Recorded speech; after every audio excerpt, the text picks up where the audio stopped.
right, I just got the signal that we are live for the last really big class of 2020. And I have to say, it feels really good to say that it's the last something of 2020.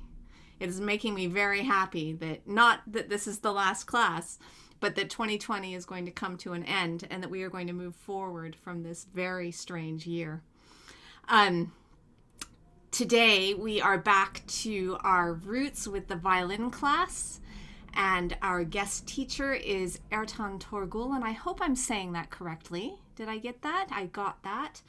And we have 4 wonderful violinists, and today is kind of special because we have people from really different places.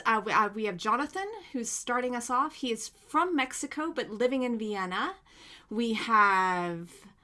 who's next? Jaimi, who is kind of, I read your bio. This is quite something.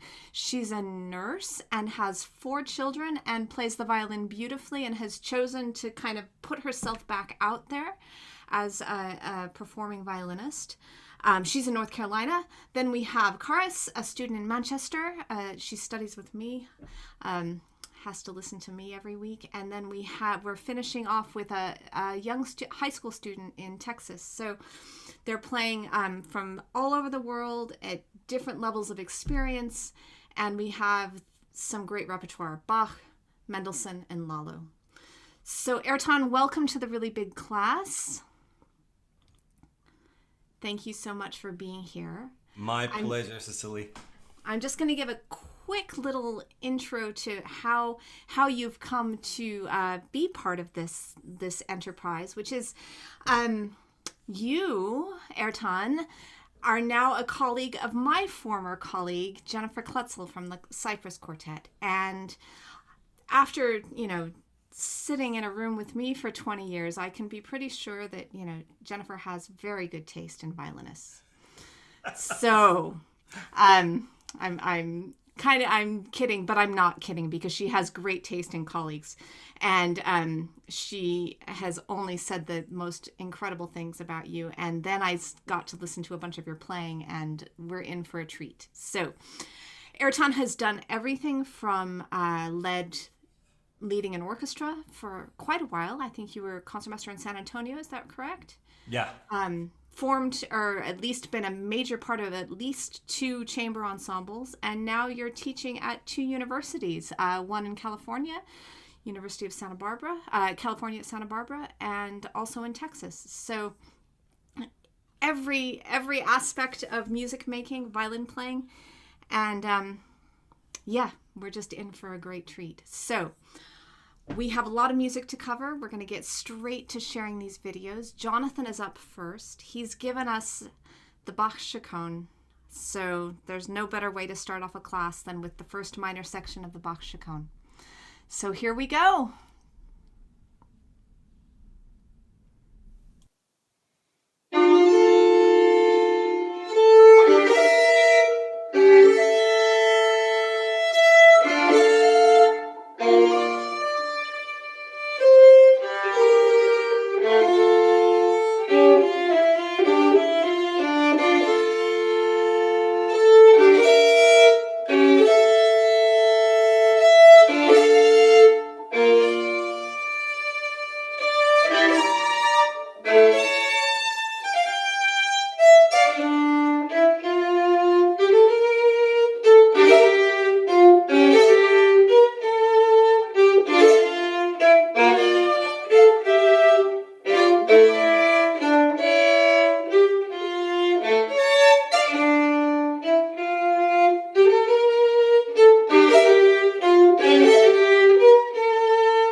Bravo!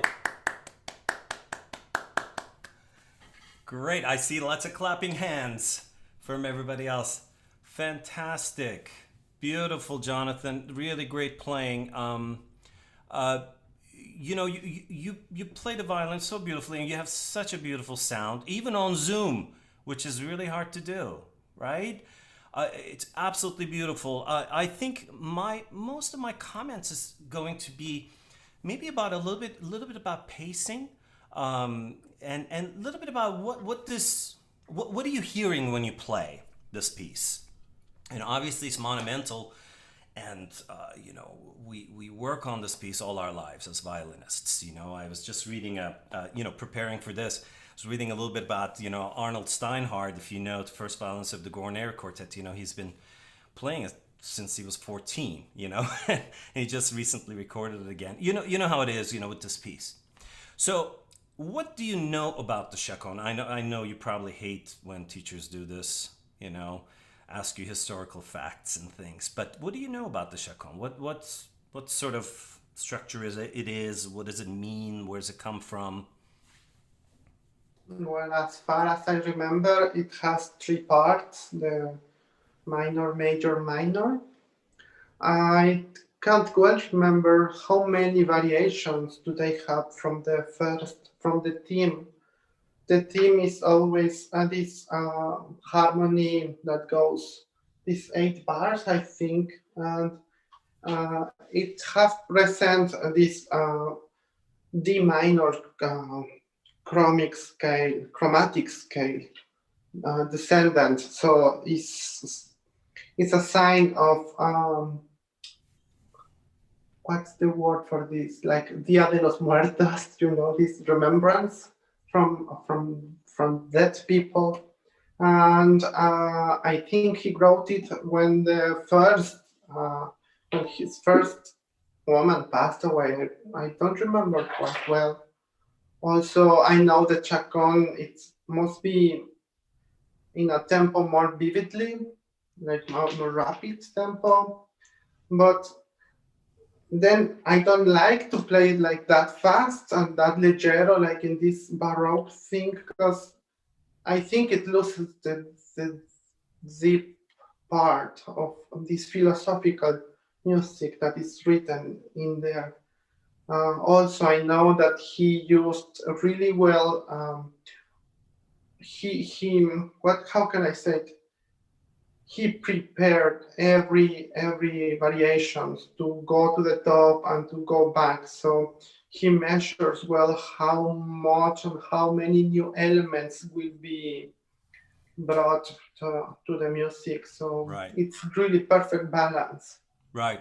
Yeah, it's one of those pieces that just you really don't want to futz with it because it's perfectly created already, right? But the difference between the partitas and the sonatas is that the partitas, mostly dance movements, and Chaconne happens to be a dance, which is kind of crazy to imagine this piece being danced to, which it wasn't, obviously. But the fun fact that you didn't mention that everybody should know, that it actually comes from your land. It actually comes from Mexico. It was brought to Spain by the conquistadors, unfortunately. But they brought it to Spain, and then it became very famous in Spain. And it was a kind of I shouldn't say a lewd dance, but it was considered a sort of more of a peasant-like dance. It was somebody, a common people enjoyed. And then the French took it over and became really popular there, and they sort of, elevated it a little bit more courtly sort of dance. So it kind of became more of the upper class dance by the French. And it's really interesting that, he picks the Chaconne to sort of express this, we don't know 100%, but it was, said to be written after he discovered that his wife had passed. He was on tour, and those days, no cell phones, no computers, right? So he comes back home and finds out that his wife has passed. And so there is that sort of seriousness to it that we always attach to it. Whether or not that's true, we don't know, but we like to think that it is because it's such a big piece.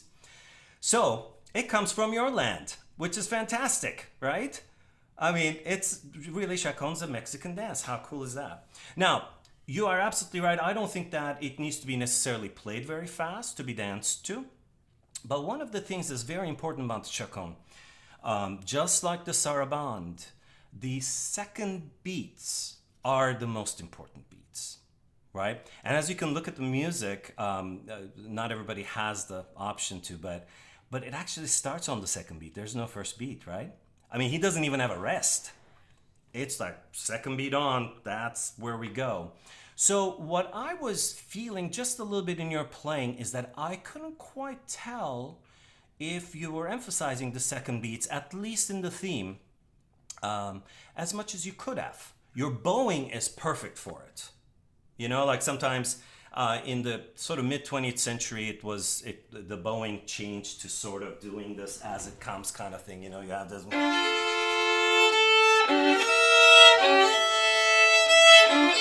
You know, that kind of very lugubrious kind of way of doing it.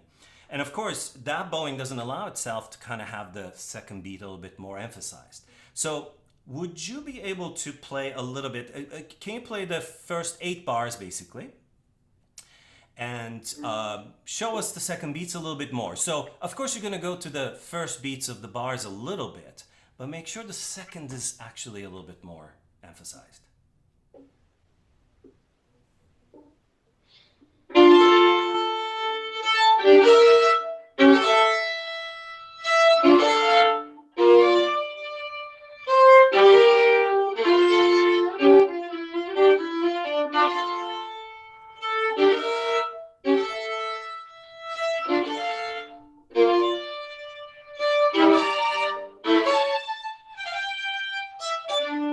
Great, great. So you see that A major chord in bar 8, the second beat, is the most important one, although this is much more dissonant. Right? It's a lot more important because that's the 5th. So we want to make sure that we get to the dominant there. So it's structured in such a way that the second beats really do work well when you bring them out. You don't have to dissipate the sound on the dotted quarters as much as you just did, but I like the fact that you are letting go of the sound a little bit. You know, it's okay to let it go a little bit, but don't do it so much that it loses its gravitas the way you play it. And you played it a lot faster than your video right now. So yeah, you were trying stuff, which is fantastic. That's what we should do. We should always try things and push ourselves. So you said that you thought that maybe the bass line of the Chaconne, which is really what the Chaconne is a bass line, right? It's a descending line. Although Bach is doing tremendous amount of variations throughout the piece, so it's not always exactly the same. But it's really a 4-bar bass line. So 4 bars, 4 bars, 4 bars, and 64 variations basically. And it's incredible. Yeah, isn't that insane? I mean, and that includes the major section and the second minor section too. You know, it's pretty insane. But because I think that he was more influenced by, I mean, this is again conjecture. And I must say, this is for Charis as well, because she's going to do the B minor. If there are 1 million violinists in the world, there are probably 1 million different interpretations of the same pieces of Bach. It's just the way it is. We perceive it very differently. We get influenced by each other, but none of us really quite sound the same. So everything I'm suggesting to you and to Charis later are sort of my thoughts, what I'm feeling, what I have discovered for myself. So kind of take it or leave it, but I hope that it kind of sparks something for you to search for other things. You know what I mean? So it's not like gospel, you know how certain teachers are sometimes. You know, they're kind of like, oh, you must do this, and if you don't do this, you know, that kind of, yeah, exactly, exactly. So the next 8 bars are very interesting. Well, next 16 bars maybe. Now, it was kind of influenced by the French version of the Chaconne. So this section could be considered kind of more like a French overture style, which is a little bit more double dotted than you played in your video. You know? Bom, pa-pim, tararim, pa-pom, pa-pom. You know, has that sort of pom, pa-pom, pa-pom. You don't have to overdo it, but in the video it was very square, right? Pom, pop-bim, ta-ta-tim, pop-bim. Yes, exactly, kind of, you know, a little military. And I'm thinking that you could allow yourself a bit more of French overture style. Would you like to try a little bit of that? It's going to change the way you negotiate your bow. That's sort of the, that's going to be the difficult thing to adjust to, maybe. But you're so good, I don't think it's going to be difficult. Here we go.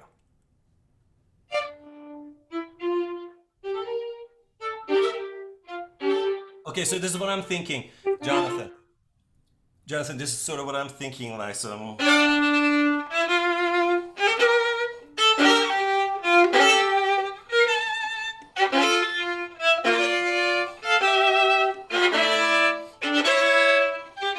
Something to that, except more in tune and less scratchy.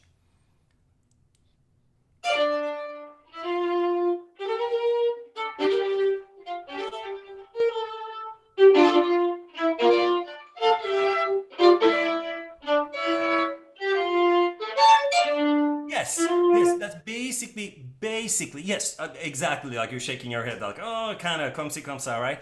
It's something to work on.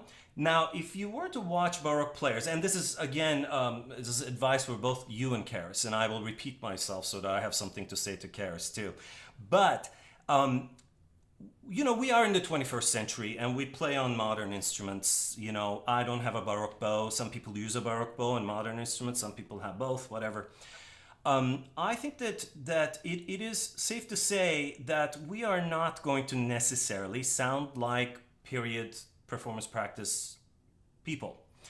And we have equipment that doesn't allow it to happen as well. But I think that we could be more informed by that style of playing and adapt it into our sort of modern version of Bach, and maybe lighten it up a little bit more.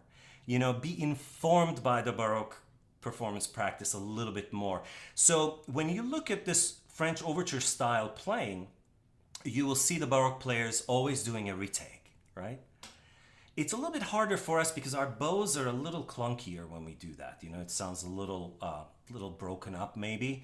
I think with the Baroque bow, it's swifter, it's a little bit lighter, and where you do that motion in the lower part of the bow, it lends itself to a much better way of ringing the notes out. But I would listen to that a little bit more, that kind of style. Like, for example, do you know Sato, Netherlands Bach Society? Have you ever heard him play? Yeah. Shisuke, I think, yeah. I mean, for example, someone like that, or Rachel Podger, in England, yeah. So we must sort of take the time a little bit, out of our day, busy days, and just sort of get inspired by that style a little bit for this, for all Bach, but Chaconne for sure. So let's go on from there. Now, you have, when you're saying 8 bars, it's 4, 4, 4, 4 constantly, but we have groupings within, right? Like the first 8 bars make a group, and then the next 8 bars make a group, and the next bar makes another group. And then when you put all of that together, you have a section. So everything sort of connects to each other, they're not existing just one variation at a time. He has been able to create a monumental work, and from one bass line, he can create larger musical sections as if it was a concerto or a sonata or whatever, right? So it's pretty remarkable. So we need to connect a little bit more. We need to think about the sections a little bit more. So for example, you have this sort of French overture style for about 8 bars, right? And then all of a sudden it switches to the soprano line, right? This is bar 17, is it? Right. So all of a sudden, we were down here, that kind of thing. All of a sudden we have this.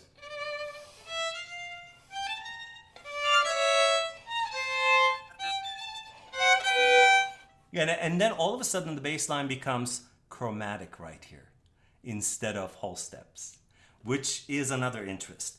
So what you did is you didn't do it French overture style, but also I think your voicing could be a little bit more sort of like a chorus or an orchestra. where you had the sort of more tenor or baritone kind of place, and then now you're sort of in the upper soprano. So if this was a chorus, you would have soprano 1 and 2 singing this, right? Not altos and sopranos, but soprano 1 and 2. All of a sudden, 4-note chords become only 2, so it thins it out. Can you try that a little bit? Maybe a little bit more heavenly, a little bit more crystalline, something a little bit more delicate somehow, and also really explore the half step, descending line this time.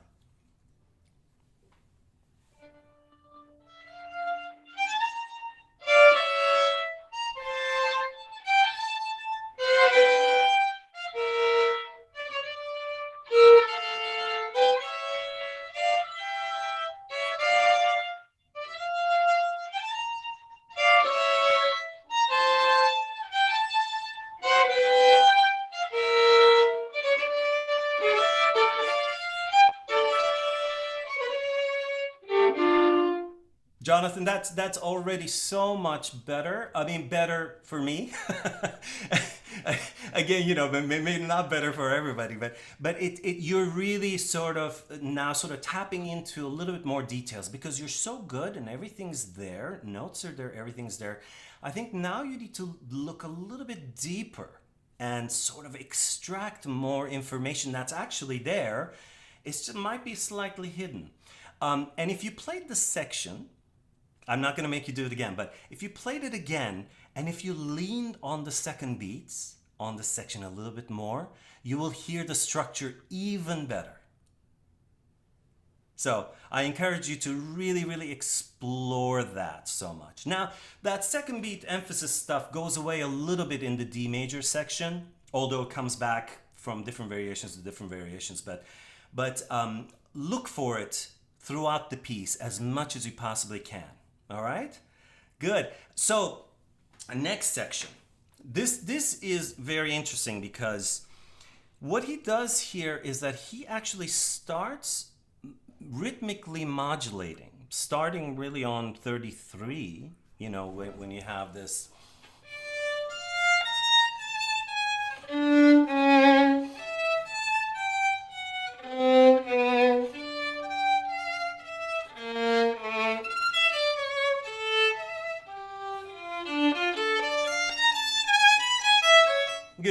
So all of a sudden now we have these 16th note things, right? And so what he's doing, I think personally, is that he's building to something. He has a trajectory, he's going somewhere. So he's not just thinking variation, 16th note, 8th note, this or that, or this chord or a chromatic bass line or whatever. He's going somewhere. Do you know where he might be going? To the next section. You think? Think a little bit larger than that, Jonathan. Think a little bit further ahead. What is a section that after all these 16ths are done, what do we have later?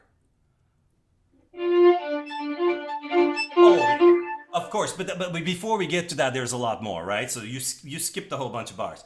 Now look at the next page for me. Okay, I'm gonna say, look at 57. Yes. Yes, exactly. Now, what in the world just happened, right? All of a sudden we're in the dance world, right? We were serious, we were doing this Chaconne thing, and all of a sudden, we ended up there. But how did we end up there? That's the question. So we have this this section where the 16th notes start, Jonathan. It's a very interesting section because he never quite finishes it almost all the way to that dance section. Because look what happens here. For example, you have... He should finish right there in 42, right? Arrive at the D major and then go on to do something else. You know what he does? Oh my God. D major 7 chord instead.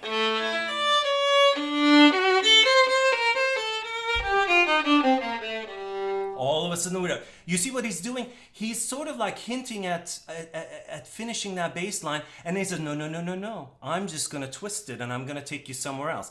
So then after that, look what happens.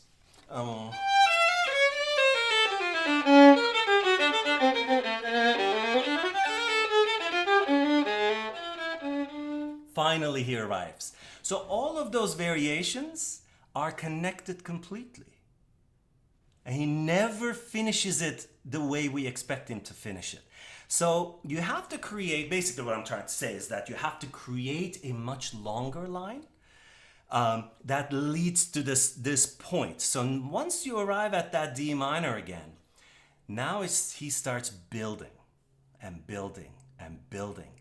And then all of a sudden, like we get to this point, we have...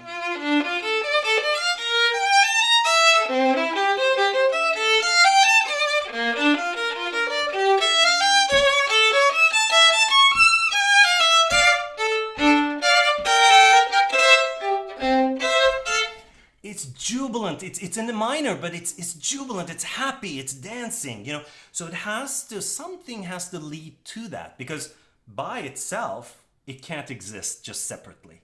You know, you have the sort of da da da da dee da da da dun dun dun. You know, you can't do that, right? So something has to lead to it.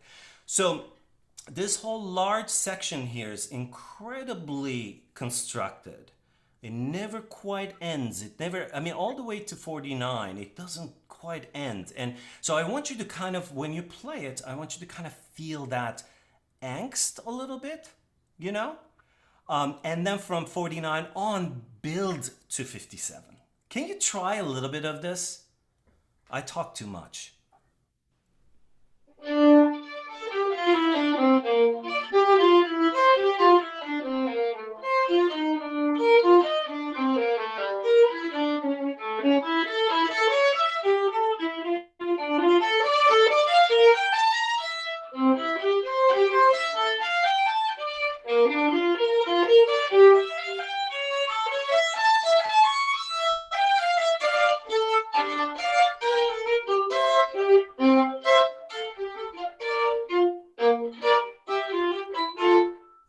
That's it.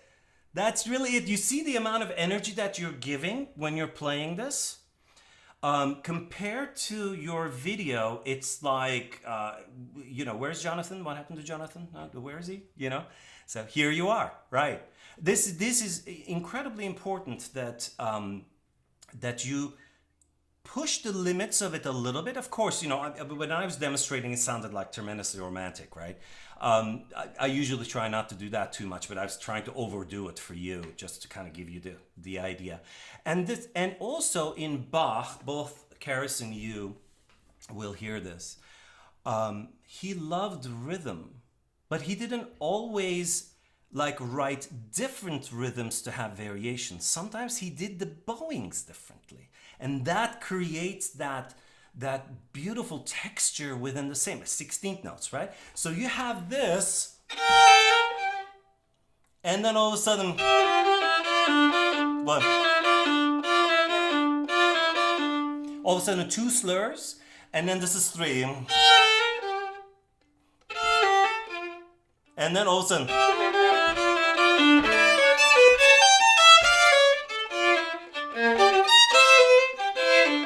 you know what I mean? So he creates texture with the slurs. And this is why it's so important for us, for all of us, to really look at the Bach bowings and not sort of get sucked into the sort of mid-20th century interpretations of things. I mean, it started with Ferdinand David, right? I mean, the guy who, you know, played basically every concerto in the 19th century. You know, once they started editing it, they just couldn't help themselves, and they started adding these lugubrious things. And so we want to eliminate as much of that as possible. So do you have the manuscript somewhere? Great. So get the manuscript and actually look at what he actually wrote versus what we have in our crazy music sometimes. And that should inform you a lot with how to execute something and where the rhythmic sort of interest is a little bit. Oh my God, Cecilia, am I like going way over? I am very sorry, but I'm going to have to ask you to wrap up because we just have so much to. I know. Yes, we're gonna wrap up for sure. Just one more minute, okay? So after the dance section, look what happens at your music. You can physically see it. 16th notes turn into 32nd notes slurred, and then 32nd notes separate. And so basically, he's going into this crazy virtuosic kind of thing, and it has to build and build and build and build all the way to 77, right? And then for about 4 bars, we basically kind of lose a little bit of that energy, and then we end up here. All of a sudden, oh, sorry.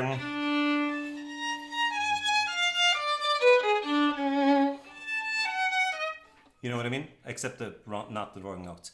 So I guess what I'm trying to say is to pace it more. Make sure that you know when to go up and when to come down, and which variations to connect, which variations to take time. That way you can portion out different sections within the larger sections, and you would keep the interest of the audience a lot more that way. I hope that helps and makes sense to you, Jonathan. Bravo, beautiful. Fantastic. And Jonathan, thank you so much for sharing the Bach with us. We had a lot of discussions about what you were going to play, and I hope that was very interesting and helpful for you. I know it was for the rest of us. I just want to follow up with one thing about the rhythm. I was listening to someone play the E major Preludio the other day, Ertan, and I made some comment about feeling the rhythm and how were they counting, and they looked at me like I was just crazy because there's no variation in the rhythm at all. It's just 4 pages of 16th notes. I know. But Crazy. it was just exactly what you're saying about sort of listen. And I love the idea of looking at the slur patterns and actually considering those as the rhythm. I know I'm going to do that tomorrow when I have Bach on my I staff. have to do it every time, honestly. I'm teaching like the A minor, B minor, and the D minor, and the G minor. So all of it, except the C major.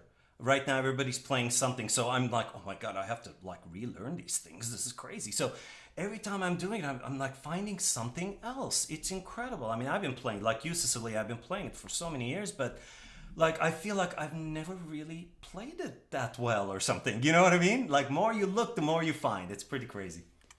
Exactly. Well, we are going to jump off of Bach briefly and hear some Mendelssohn now from Jaimi. This is the first section of maybe my favorite concerto.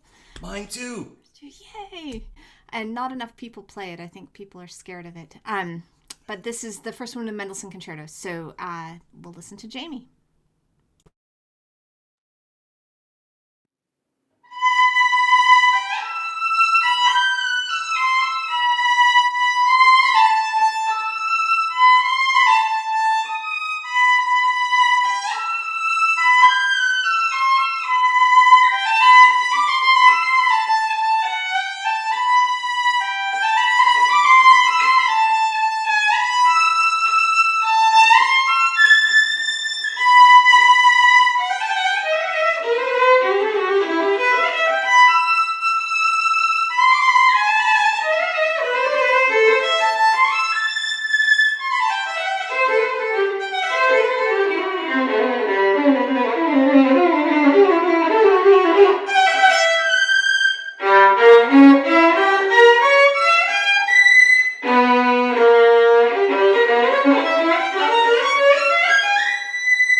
Bravo!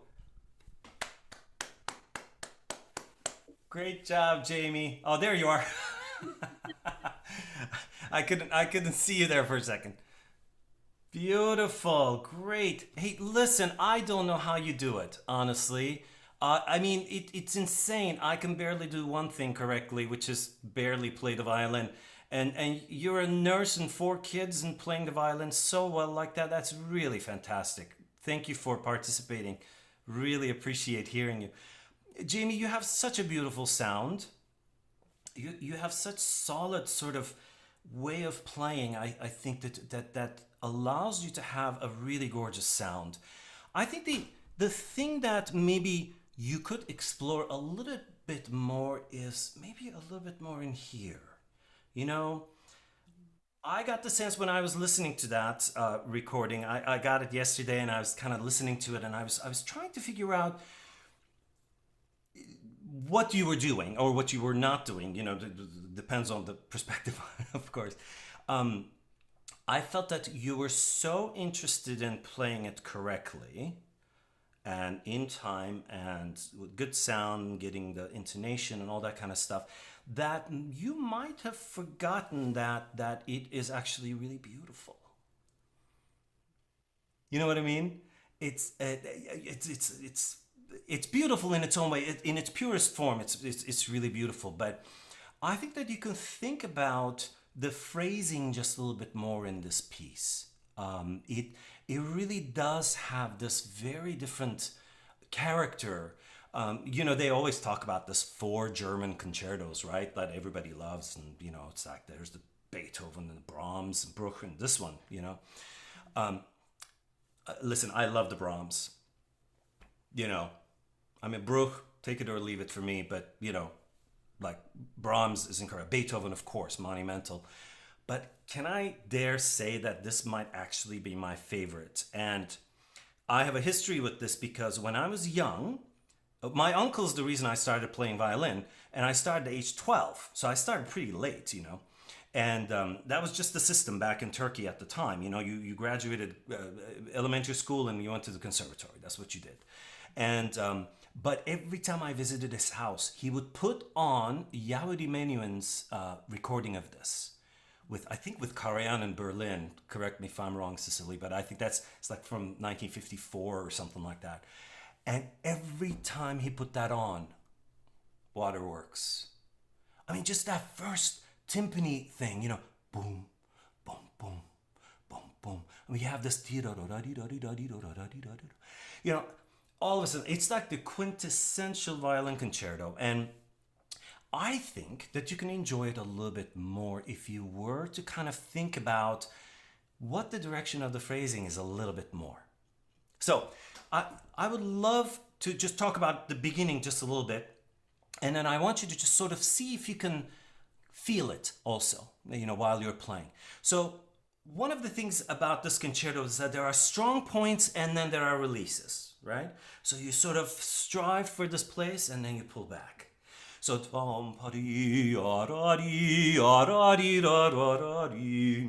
right? So that first part of the first little phrase, it already is doing this, right? And then,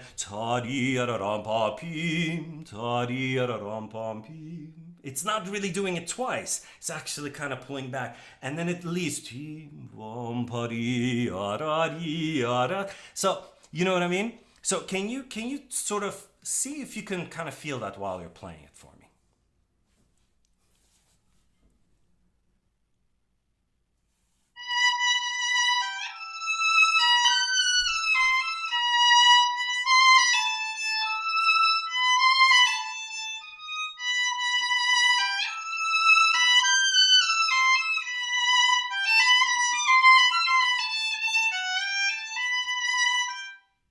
That's much better already. Can you feel it a little bit?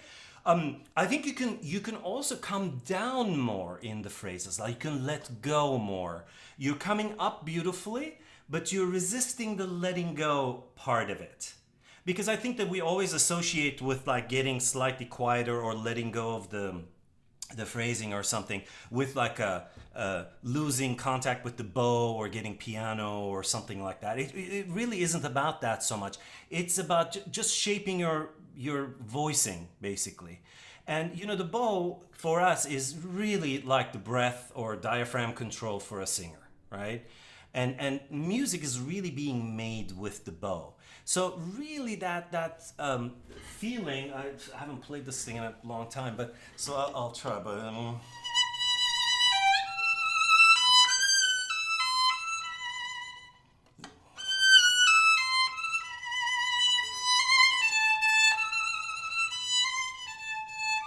oh, sorry. You know what I mean? Just sort of come and then just let it go. Try it one more time, will you?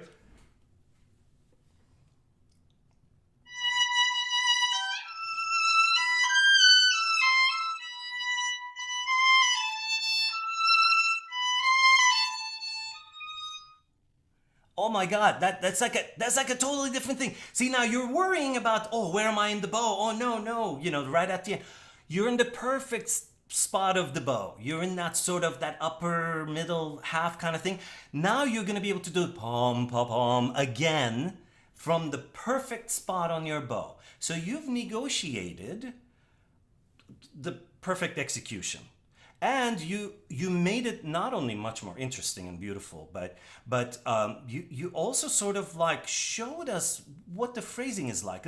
It's kind of like speech in a way. If we don't color it a certain way, I'm being self-conscious as I say these things. If we don't color it a certain way, we're not going to get our point across. You see how I'm sort of doing this with my speech? It's very similar in music. It's basically, that's why we call it phrasing, right? Phrase. It's a spoken kind of thing. And we use that for music. And that's exactly why. So that was already so beautiful. Thank you so much for doing that and experimenting with it. Now, he says it twice, right? And so the second time he's taking us somewhere else. So how do we treat that? And all of a sudden, you know what I mean? All of a sudden, like he's sort of a lot more active, a lot more agitated. You know what he said about this? That this melody was haunting him. He wanted to write this concerto, and he actually contacted the violinist. I think it was Ferdinand David, and he said that this theme is haunting me, basically, and it's like giving him no rest, and that's like right. There's always this going on, and you're on top. You're sort of trying to overcome this agitation almost. I mean, you're trying to sort of say, okay, I'm gonna be elegant and beautiful, but there's this sort of undercurrent, and you sort of succumb to that in the second part of the second phrase. I mean, second part of the first phrase, second part of the first part, whatever, you know what I mean. It's this one phrase. But so can you play the second part now? This is bar whatever, 8 or 9 or whatever it is. Yum puppy.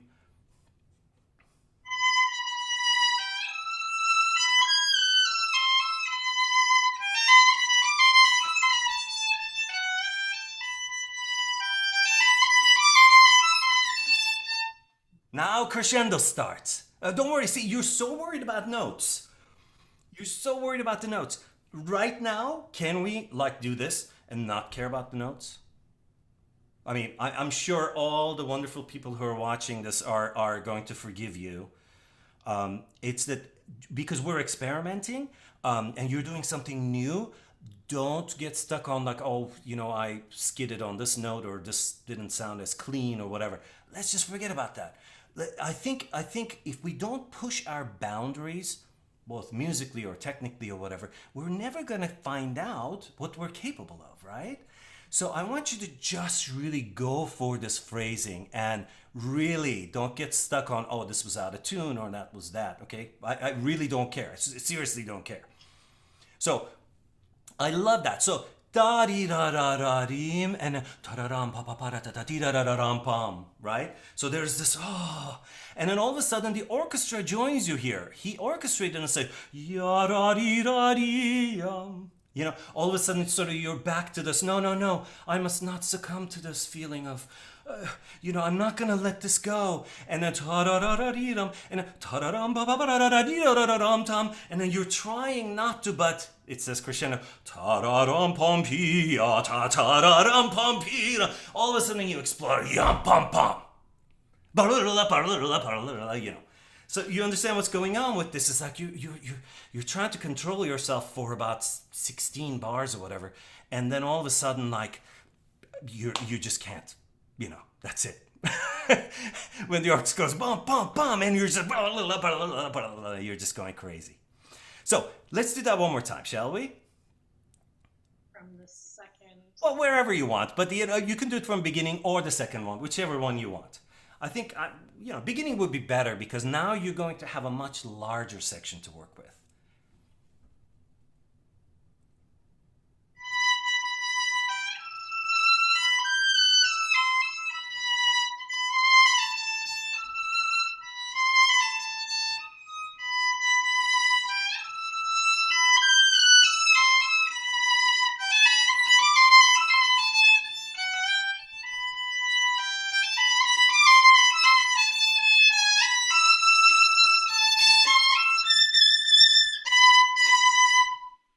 Yes.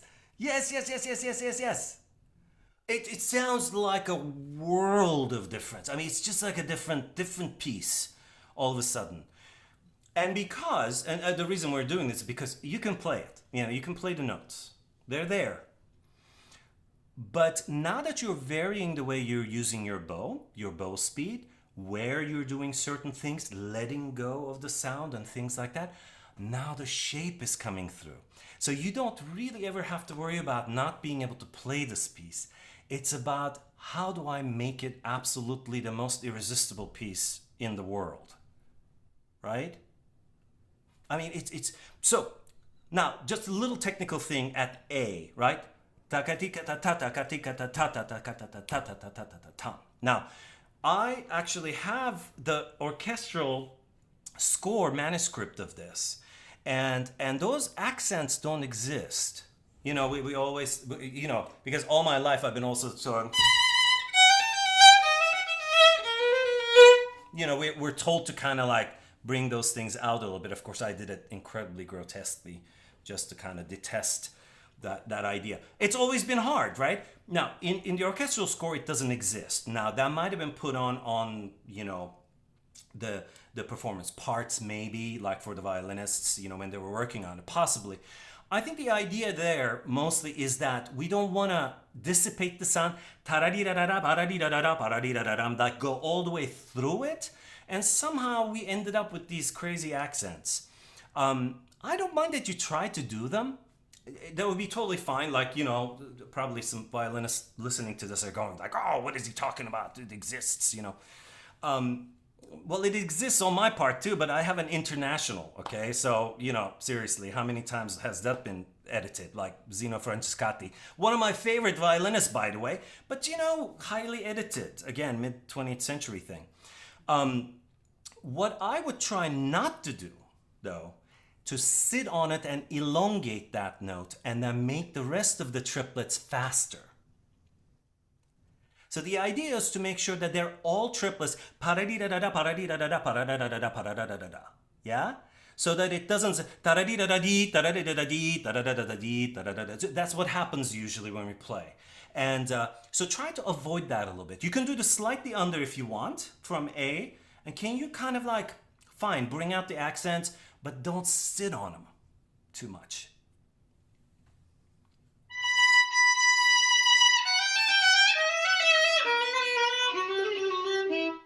That was better. That was a lot better. Yeah. So now try to get to the last one a little bit quicker. Are you doing second finger on that third bar? The conclusion of this?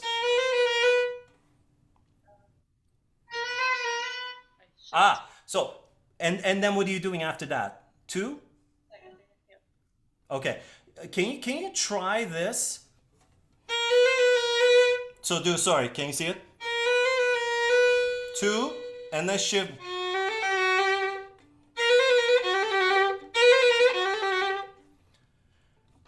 It's a little bit cleaner, and also it doesn't involve your fourth finger for the triplet. Not that there's anything wrong with the fourth finger, don't get me wrong.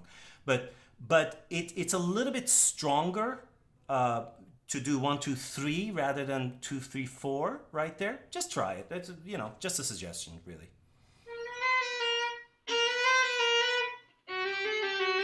Right, because your first finger at that point is available to shift to the second position, right? Because you're done with the A sharp. Once you're done, release it so that you can actually shift. Sometimes shifting for passages like that can work really well instead of staying in one position, you know. And sometimes, of course, don't complicate it. Just do the simplest thing and it sounds good. So just an idea there for you. So again, yam pa bum, yam pa bum, yam pa bum. So you see what's going on? It's like he's basically stair-stepping us to that A natural. So no matter what happens, no matter how strongly and loudly you play, make sure that you have a longer trajectory to the A. That's your sort of top point for this phrase, right? Can you do this from A?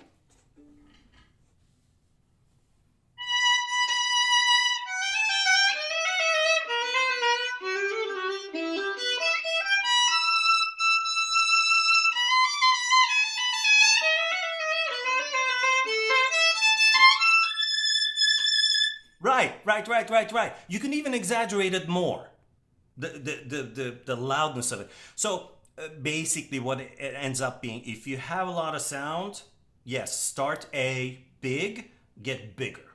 But if you know, like today it's really cold here and sort of wet and weird, you know, your violin is reacting, it's not really speaking, yeah, then start A a little less so that you can build to that A a little bit more. So, you know, it always depends on where you are and, you know, how you're feeling and all that kind of stuff. But the trajectory doesn't change, right? And dum pum pim pa bum, and then we have the sort of immediate mezzo forte there, which is kind of funky, right? Like you worked so hard, yeah, pa pim, da da da da da da da da da, you know, all of a sudden like kind of drops. And I think the reason is We are sort of descending and we're letting go of the energy and then building it again on the right? So again, as far as the phrasing is concerned, we want to make sure that we allow things to dissipate a little bit so that we can build.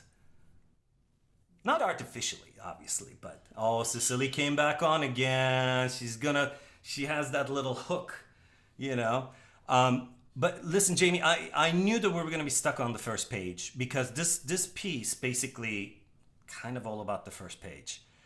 You basically execute the first page beautifully. You're going to have that momentum for the rest of the movement, right?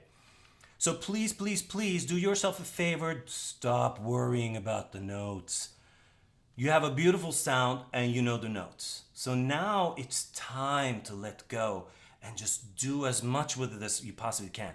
Like, do it to failing. Like, just really just fail. You know, just splat, you know, so that you'll find out how not to splat later. Okay? Great job, Jaimi. Thank you so much. Thank you so much for playing just really the best piece that there is. Oh my God, it's the best. God. I just have to say about that Mendelssohn, about the Menuhin recording, which I think I probably put the link to the one that you mean in the chat for everyone. When I was first studying, well, not the first time I studied it, the first time I studied it with Don Weilerstein, who I studied with forever. I was playing it to him in the first lesson I had on it, and he was really trying to get me to stop playing portato. I have to this day, a habit of playing portato with my bow. And he stopped, he was listening to me, and he stopped and he said, "It sounds a little like Menuhin. You probably like Menuhin." And I had loved that recording also. So I think, 17-year-old me was trying to internalize that sound. I know, totally. I totally agree with you. I know he does a lot of the portato stuff, which is so interesting because there later on in the manuscript you can see that it is sort of, there's a lot of kind of portato things. So I wonder, he was influenced and said, hey, let me add it to here. And, oh, maybe a little bit here, a little bit there. And then all of a sudden, boy, it's like too much. Anyway. It's beautiful. That is not something that Jaimi was struggling with. Jaimi, you have the most beautiful, pure sound. It's really lovely, really good. I agree. I totally agree. So we're going to hop back to Bach now. We've got two movements of the B minor Partita, the Corrente and its double. And this is Charis Sykesud. She studies in Manchester with me, and we've left, she asked me, should I do the repeats? Should I not do the repeats? And we've decided to leave them out so that she has a little bit more time. Sure. I think in life she would probably play them. It makes sense in real life, of course, because structurally it's better that way. But right now, that's okay. So we'll just share the video. So these are the Corrente of the B minor Partita.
Bravo, bravo, bravo, Charis.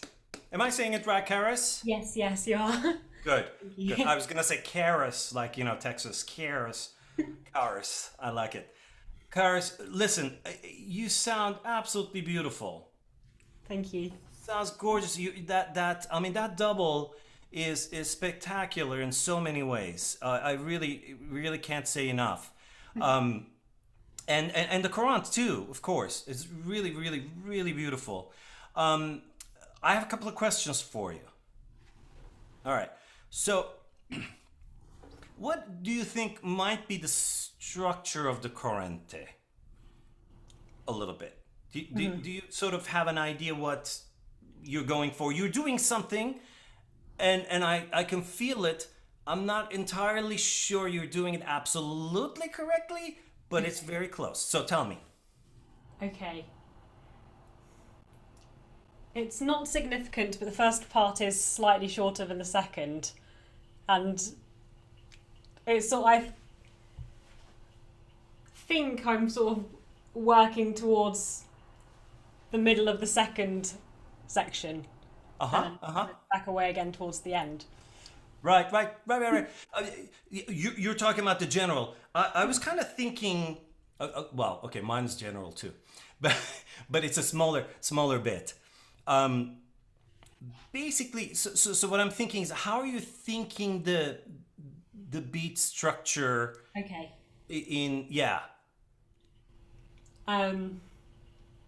Well, it's like what you were saying earlier on about using the slurs to direct, whether it's in 3/4 and 6/8, so it varies within each bar. Right. How that's directed. I mean, it's crazy when you look at this. When you start sort of looking at it like really carefully, you realize he takes one speed of notes, 8 notes, 16th notes, quarter notes, whatever it is, and that's all he uses basically. Yes. And there are moments of rest only because we stop and go on to the next thing, right? I mean, just remarkable. He could put all 8 notes and create such incredible diversity, right? Right. Now, part of it is harmonic. I mean, there's one chord, right? There's like bar 9. That's the only chord. Yeah. You know. So one of the things that's very interesting with this, and I've sort of fairly recently started thinking about this, honestly. I thought that it was a lot longer and less sort of futz with for a long time. But then I started realizing what we have is Ti pa pa pa pa pa ti ta ta ta ta ta. Right? So ti pa pa pa pa pa pi ta ta ta ta ta ti ta ta ta ta ta ti ta ta ta ta ta ti ta ta ta ta ta ti ta ta ta ta ta. And it's really incredible. It's almost all the way through. Now you can't always distinguish it, but one of the things that indicates that is, of course, the harmonic stuff, right? It's, where the bass notes are actually coming. They're not always coming on the strong downbeats. Right. They're coming on the second quarter of the second bar. Yeah. So it's really interesting the way he structures it. So what happens is an 8-note piece becomes completely different texture. So can you play it? And you're doing. See, this is why I said you're kind of doing something, but you're not quite doing it the way I was imagining, because this is of course very important, right? When you have that, right? So you do the triple slur, which is absolutely beautiful, but then you have a little break before the next 8 notes. Yes. That's the one that kind of made it a little disconnected for me, the way what I'm suggesting. So if you were to kind of think about it,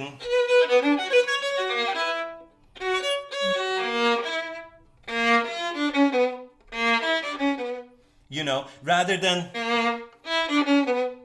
right. You know what? So you're taking a little bit of a break, I should say. I mean, maybe I'm overstating. It's not quite a break, but it's not a tiarom pa pa pa ta da da da da tiarom pa pa pa pa. So you're starting on the second 8 note, but really the bass note is sort of where the structure actually is. So if you can emphasize that last 8 slurred 8s and then connect the other 8 to it, then you're gonna get the ti ta ta ta ta ta ti ta ta ta ta ta. Right. Okay. That makes sense. Just try it. Okay.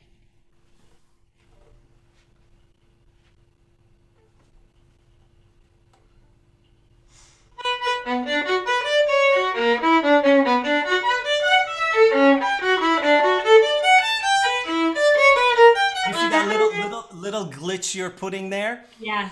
That glitch sort of all of a sudden kind of stops the structure that you're trying to create.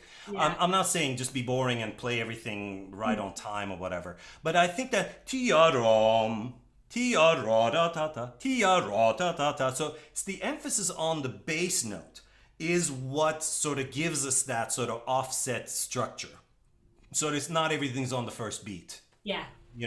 So you can work on that. We don't have to really do it so much, but look what he does later. All of a sudden he has the slur in the middle of the grouping, right? First of all, he changes them, right? So all of a sudden we have this different sequence, and then we have,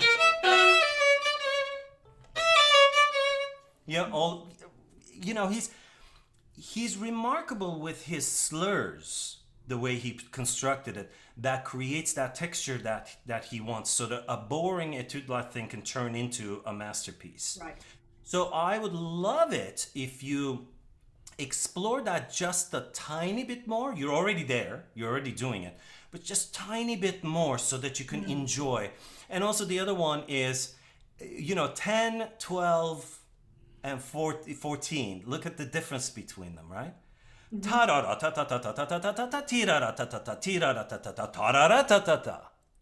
All of a sudden we have the direction change. Yeah. Special. Okay. Yeah. Right there, right? Makes sense. Can you do that maybe 10? Sure. Okay.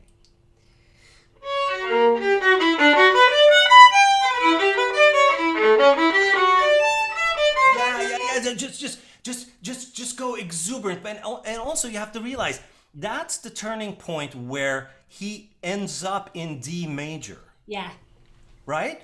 So he starts to get to the D major, and that's where we're going to sort of sit just a little bit and then continue, which is bar 17? 18, right? So that one gesture changes the whole course of where you're going harmonically. So it's kind of important again, right? Beautiful. I think I want you to play more because you sound so good. But just a couple of things. I didn't get to it with Jonathan so much because the Chaconne has episodes where it's linear music, single notes, no chords. But we've kind of dealt with a lot of the chordal sections. But these partitas, Yeah. unless you're playing the Borea and stuff, you don't really have the chordal structure.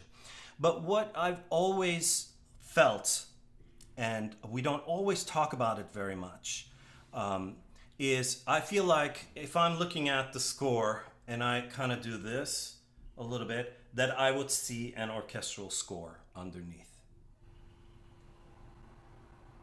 Okay. You know what I mean? Yeah. Is that weird? It was a little weird. You looked at me like I don't know what you're talking about. So basically, just imagine. You're too young for this. Those hologram things, the cards. You move it and it looks like Santa's moving or whatever. So it's kind of like that. Let's talk about that, okay? So basically, like you're looking at single notes, and it's one line going, and then you just kind of tilt it a little bit, and then all of a sudden you have a big choir or an orchestra score underneath. Yes. The reason I'm mentioning that is there's incredible amount of voicing possibilities with these. Yeah. Like for example, towards the end, like in the double, right? Those kinds of lines. It always kind of makes me think pa-da-da-dum, pa-da-da-dum, pa-da-da-dum, pa-da-da-dum. That's really sort of the upper line. Yeah. Tu-do-do-do-do-do-do-dum is always like a separate person playing. Right? Mm-hmm. So it's incredible. In the Corrente, there are lots of possibilities like that too. For example, like look at bar 10. You have the ending here. And then look at this, these connected notes. I mean connected meaning descending line. That's actually basically a bass line sort of resolving into where you need to go. Yeah. So it's not really part of the melody per se. Mm-hmm. You know what I mean? Yeah. So when we play it and play each note equally importantly, sometimes we miss those little incredible moments where we can have like 3-4 voices kind of going at different times, complementing each other. Mm-hmm. One is a descending bass line, the other one's a soprano line going up, the other one is like maybe a counter melody, and that kind of thing. So you are so ready, I think, to think about these pieces, especially the partitas, in a much larger multi-score type of way. Okay. Rather than note, one line, I think it's going to make your head explode, number one, because the possibilities just became insane. And then you're going to make lots of mistakes. You're going to do the wrong stuff because you're like, oh, but I hear, and then you can argue with Cecily about, what's a bass line and what's not a bass line later on. But really like experiment with what voicings would you like to sort of bring out. One thing that I love you did is that you knew that the piece ended, right? Before the repeat. We have, for example, we arrive, so we have this, right? Yeah. The piece is over. I mean, that section is over. And then we have this little tag. Right? He just sort of tags that on. And he does that throughout the B minor partita. Yeah. He has this sort of arrival, I'm done, and then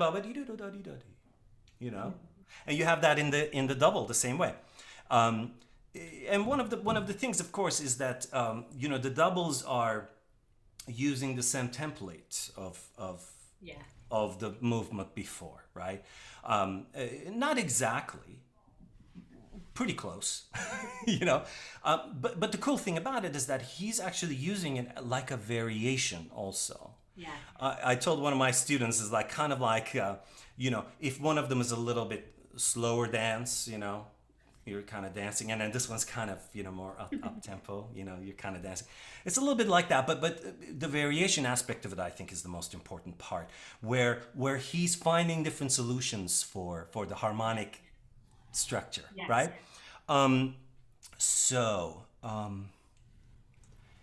Can you play the second part for me? I had one more thing that I was going to tell you before I get yanked. I have 4 minutes officially, really, but here we go. So, the ta ta ta ta ta ta ta ta. Yeah. No, that's a perfect moment for you to explore. See the structure there? Yeah. Basically, it sort of applies throughout the piece. Yes. Give or take a few bars, yeah? So one more time. So explore those a little bit more.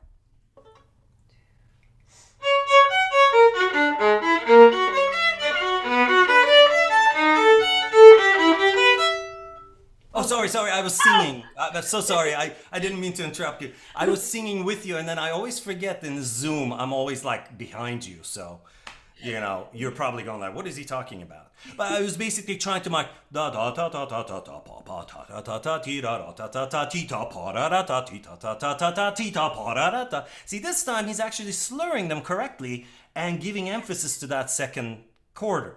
Yeah? And basically the structure remains the same, and then he plays around with it a little bit, and then it comes back. So that was my main point for you. I really loved what you did other round, and then really enjoy these sequences. Ya ta ra pa pa pa ta ta ra ta ta ta ta ta ra ta ta ta ta ta ra ta ta. You know, really, just 8 notes, but somehow because structurally he created, and you're emphasizing them beautifully.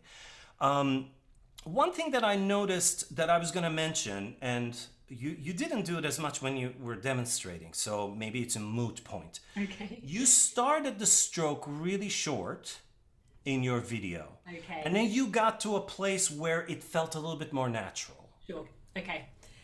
I'm not sure if that's... Yeah, I mean, basically what you're doing is, I think, in my opinion, my humble opinion, is correct in the sense that the air between the notes need to be there, because I think in most cases in Baroque performance practice it would have that space a little bit, but it probably wouldn't be like dotted notes, you know, pop, pop, pop, pop, pop, pop, pop, you know what I mean? Because I think that the way they released made the strings ring a little bit more, so things connected a little bit more. You know, there's a lightness to it. So that's what we're trying to simulate, rather than that they are short and separate. Yes. Yeah. Okay. That makes sense. So can you try it just from the beginning? Pa pa pa pa pa pa pa pa pa pa pa pa pa pa. You know, I think that you were more successful with the modern bow using just a little bit more, maybe. Okay. Yeah, a little bit more sort of suspension-y, you know, rather than vertical landing. Okay.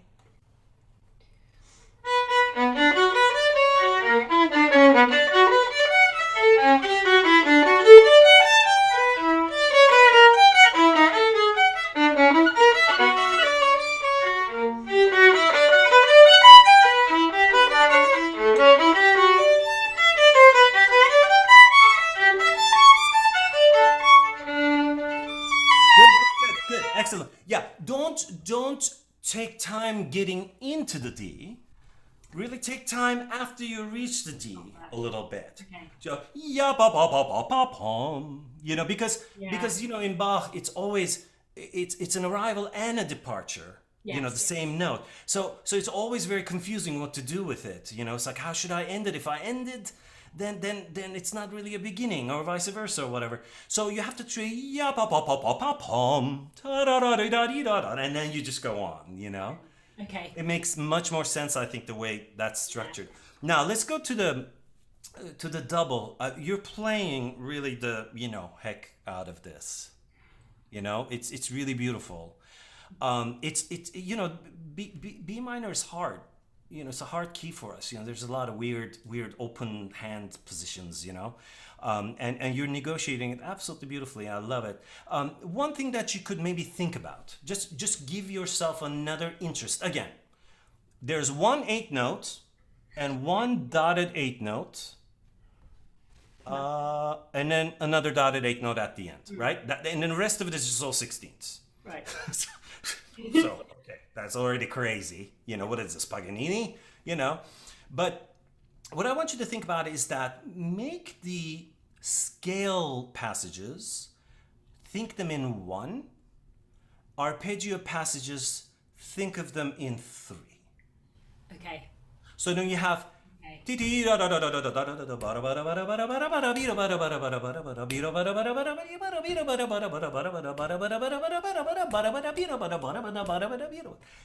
like that. And then it goes those kinds of things, like for example, more like in three, just in feeling. You don't have to do anything but think. Yes. Yes. Because that's really all it takes to be able to let the audience know what structure you have. You don't have to like really put a lot of makeup on it or anything, big accents or taking time or anything like that. You just need to think about it. That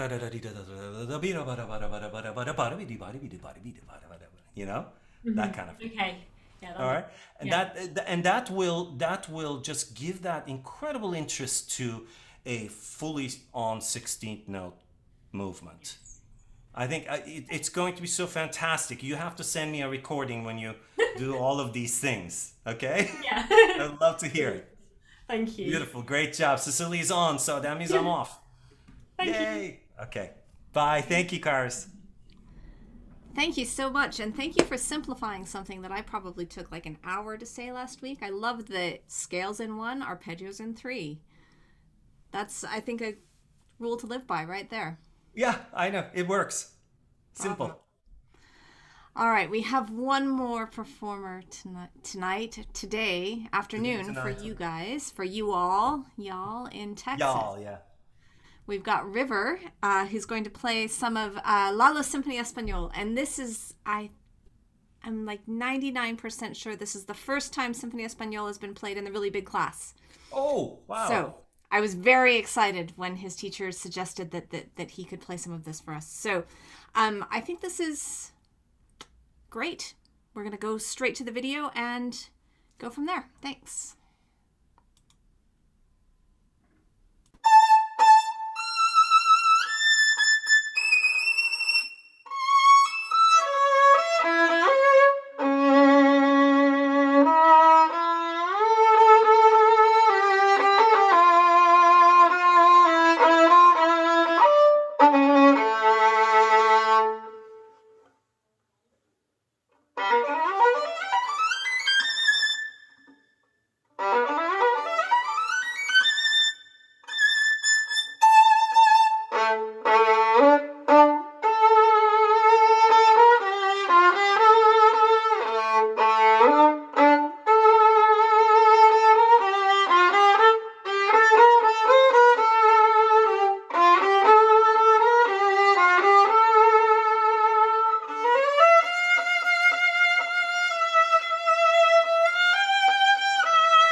Yay, River! Great job. Great job. Beautiful. So, River, how long have you been playing this piece? Like a couple months. Couple of months. That's great. Are you doing just the first movement so far? Yes. Okay, good. Good. Excellent. Listen, it's beautiful. You have such great poise, and you really, you know the notes, most of them anyway. Just at the end, you need to do a little bit of work. Can I give you just a couple of suggestions? I'm sure Pasha told you this before. By the way, say hi to him if he's not signed in. Do them in rhythms. Okay. Can you look at the end where you stopped? Yep. Top of the third page. Like 134 and then 138 and things like that. Just what I would do a little bit is very crisply practice your rhythms with the same bowing that you're going to be using. So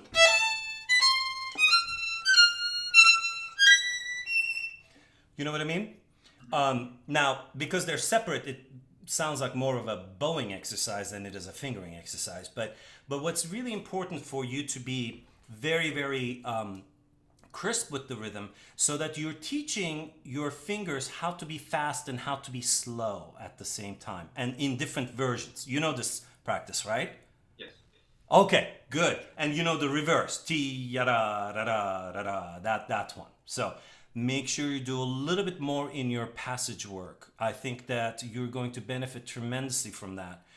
And the other thing that you should think about is your bow distribution with the fast notes.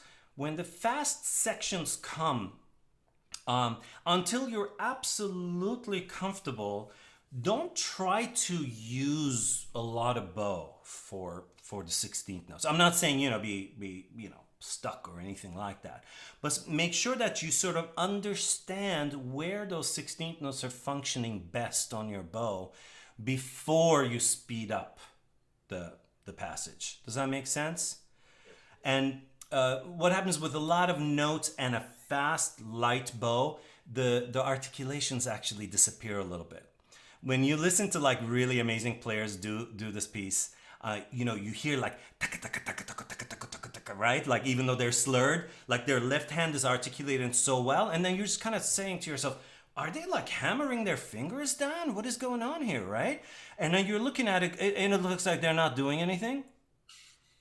That just basically what it is that they've figured out how much bow to use, and getting the articulation of that passage to come out without getting in its way, basically. Okay. Right? But really that broken rhythm thing, if you practice it with truly crisp rhythm, then you're going to really benefit from it. Don't be lazy. Don't turn them into triplets. T yada da dee da dee da da da. That's not doing anything, right? T yada yada yada yada. That kind of thing. That's going to help you tremendously. So we're not going to talk about that. So you missed a couple of notes. Big deal. All right. Let's just talk about this. Tell me what you think about this piece. What do you think about this piece, and what do you feel like when you play it? What are you thinking when you play it? A lot of especially in the second page, whenever it's like a lot longer notes, like the big and like really vibrato heavy notes, it's like a very heavy, and it's very easy to. It's not necessarily easy, but it's you have to put a lot of different kind of colors in it, because like even within four lines, there's 2 or 3 different color changes with the amount of weight in the bow. I agree. Right. Vibrato. Right. No, those are great observations. I think that you're right. And that variation creates, great performance, right? Better you execute those kinds of variations, better it sounds. What I meant more is sort of in general. About the piece a little bit, probably. Listen, every masterclass, there's always, all the teachers basically will talk a little bit about the history of the piece. You know why that is, usually? It's to sort of understand the context. What this piece, when it was, there's one conductor that always says music for music's sake. I don't believe that. I think that there's always a story behind everything. There's always a story behind a piece. Even if it's just purely musical and no, like, it's not inspired by a poem or it's not inspired by a story or whatever, that doesn't mean that it's not programmatic. It's programmatic in the sense that the guy wrote it at a certain points in his life because of something, right? So it has a program. It means something to the composer. So do you know what kind of a little bit of the history of this?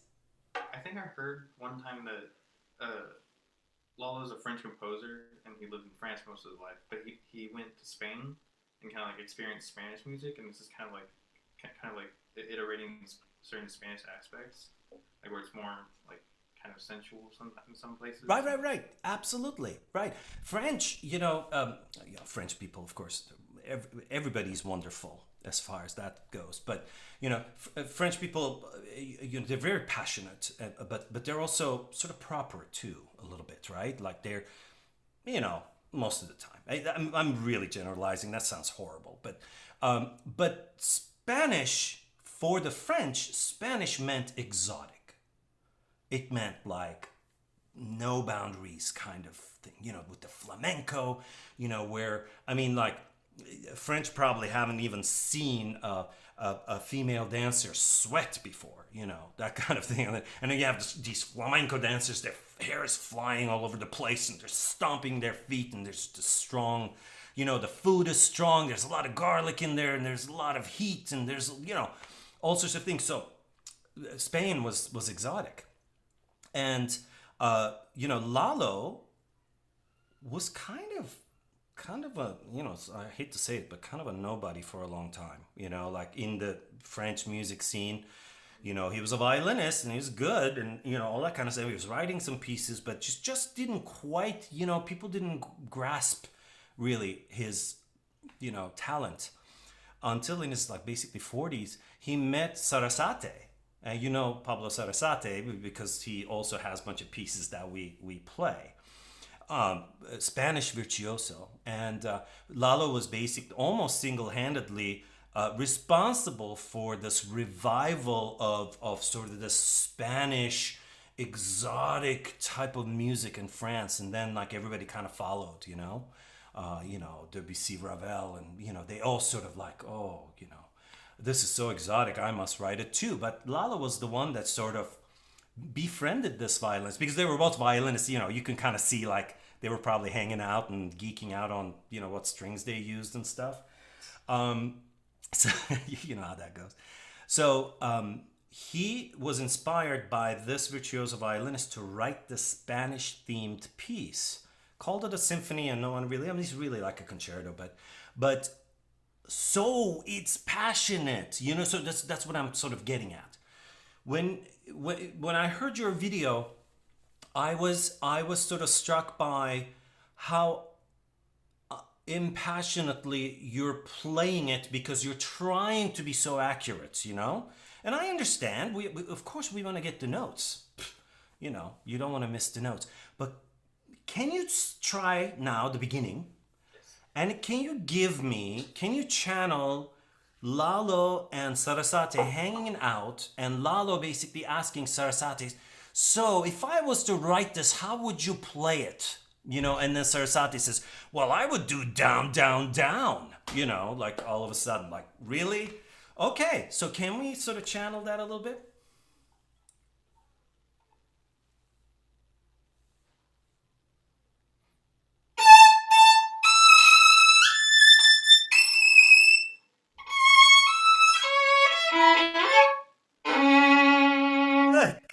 It's already so much better. It's like a completely different thing. So, the interesting thing is, of course, you can look into this kind of stuff a little too much sometimes, but there are no dots on these, right? So,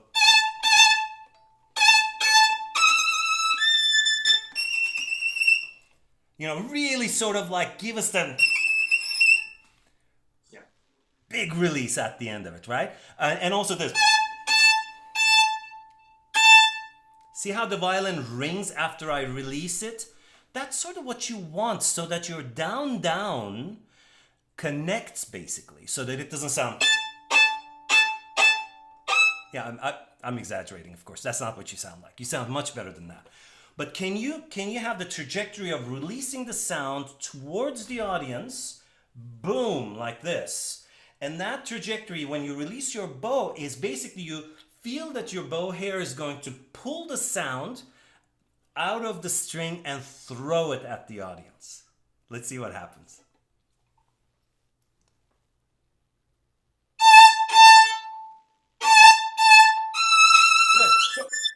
So your retake is a little bit you sort of have this kind of okay, maybe this way is better. You're sort of trying to do this, like if I was to touch the string, it would be, you know. Look what I'm doing, or you know what people would do. It's like.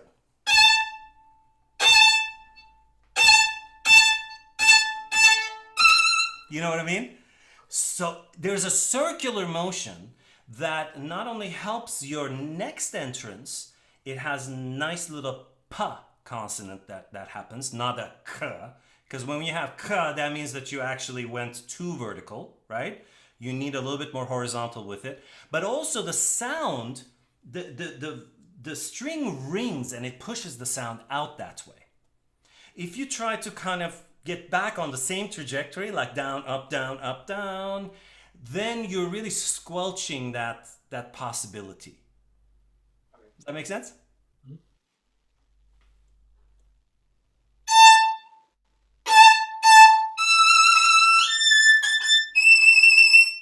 Yeah, and then this one ended with a flourish up. Again, you know what you're doing is like, just imagine the tip of your bow has a hook, okay? And then basically at the end, it grabs the sound off your string, grabs it and throws it into the audience. If you end it this way, it doesn't go anywhere. You know what I mean? It basically just kind of like hits this wall right here, boom, and then goes boom, right? What we want is boom, it's going out to, imagine yourself playing it to a 2,000 seat hall. And they need to hear you in the boonies because we couldn't afford the ticket to come hear you play.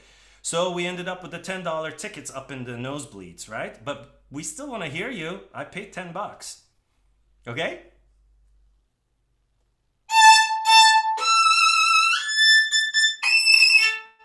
Oh, that was so good, except that you touched the A string. Other than that, it was fantastic. So you just have to be a little bit careful, that's all. It sounds great. Now it's a beginning. Right. So now this next section is really interesting. You know, everybody plays this so weirdly. It's like,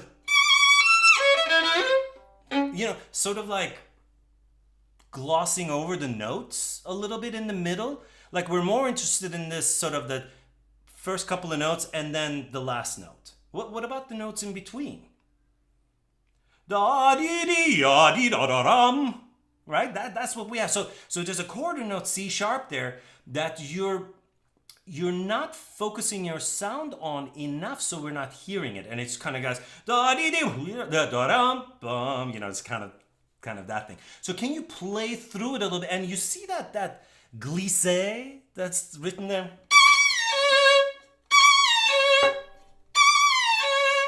So really, really play through that a little bit. And I want to hear that C sharp as well. I mean, we all do, I think. You want to go for the beginning? Yeah, right there, after your beginning.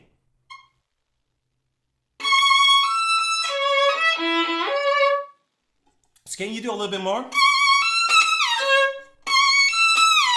So before you cross over to the A string, basically the way the glissé works is that you have to make the E glissando down. And then you basically have to then, once you kind of reach that point, being able to cross to the A string, then you end up on the C sharp. You know what I mean? Yeah.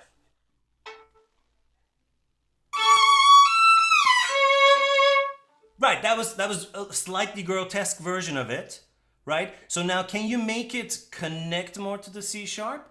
Don't just do the slide because it's a slide. Do it because you want to connect it like a singer. Little bit more, little tiny bit more maybe.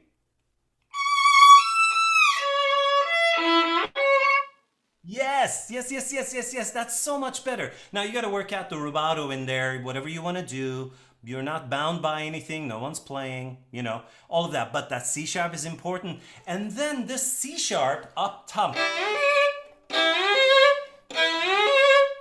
That's also really important. Like, are you doing 3 or 4 on that one? 3? Okay. Now, 3 is great. If you did 4, that would be fine too. But make sure that we tayam, tayam, tayam, pim. So don't chop it off just because it's an 8. Okay. It's slightly shorter than a quarter, but like it's tayam. It's a flourish, right? Do it one more time, will it?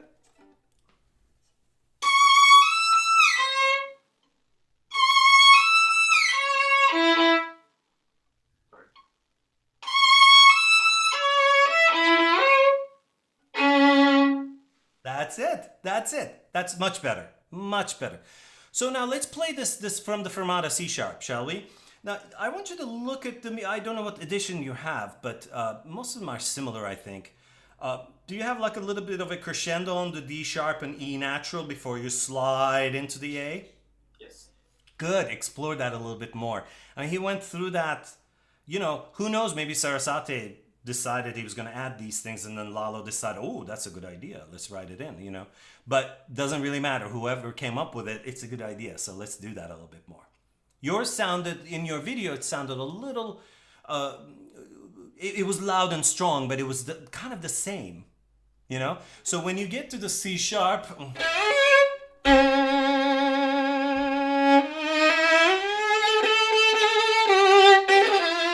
just make sure we, give more. Sorry, I scratched quite a bit there.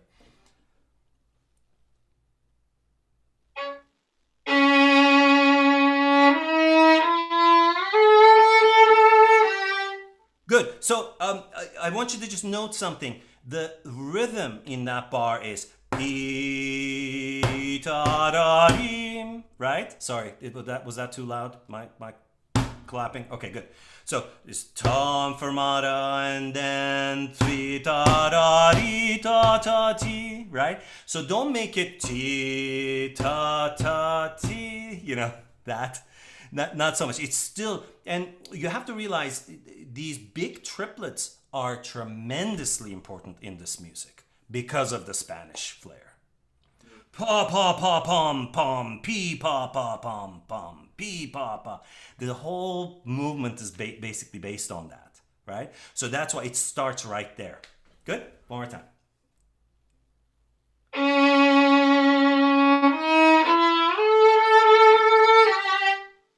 Good. I love that. I love that. I love that. That's so much better.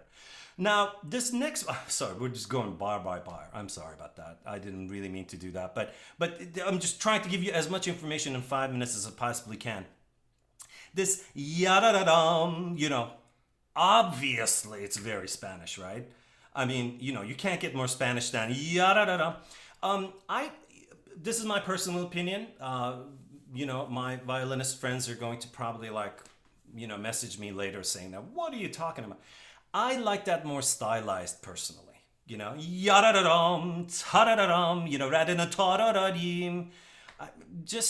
I don't think that it's strong enough when it's sort of tu-da-da-dee, pa-dee-da-dee, yada-da-dum, just a little bit more stylized. You want to try that? Just to see. Do it from the fermata again, though.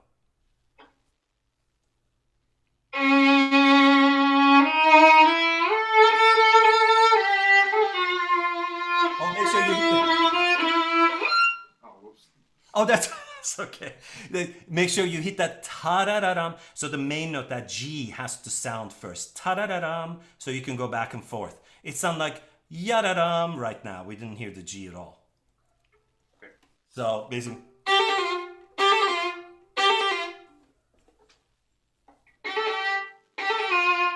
Yeah. Yeah, and it's this is Spanish and not Hungarian, but the emphasis at the beginning, ya-da-da-dum, ta-da-da-dum, that's right at the beginning. So it's not ta-da-da-dum so much, right? Ya-da-da-dum, it just kind of resolves into that F sharp. One more time.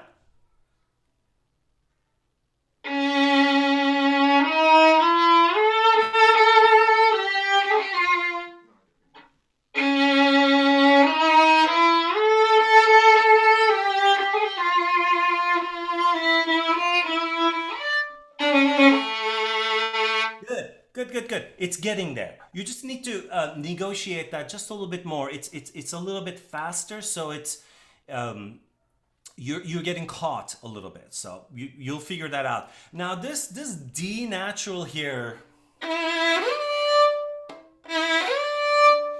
Don't lift your finger off of that harmonic. It's not a flourish in the. It's not that. You know what I mean? It's. We want to play through it just a little bit. So if you lift your finger, like slide and lift, then we don't hear that harmonic very well. It's an important note. Okay. All right. You want to do from? Yeah, do it from the fermata one more time, will you?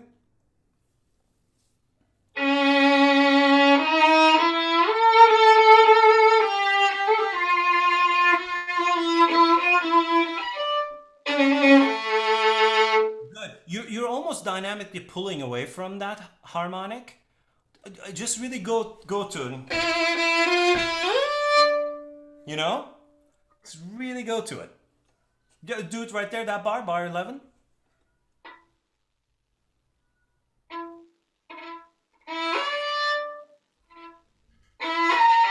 Sorry. River, what fingering are you using?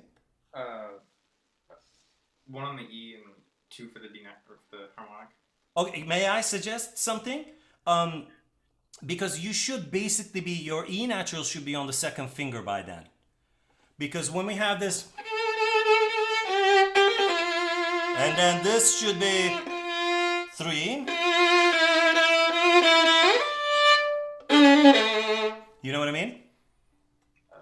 So 2 on the E and then D natural slide on the third finger. Because your third finger is actually longer at that point, so you can reach it a little bit easier. Can you try that? Just do 1, 2, 3 rather than...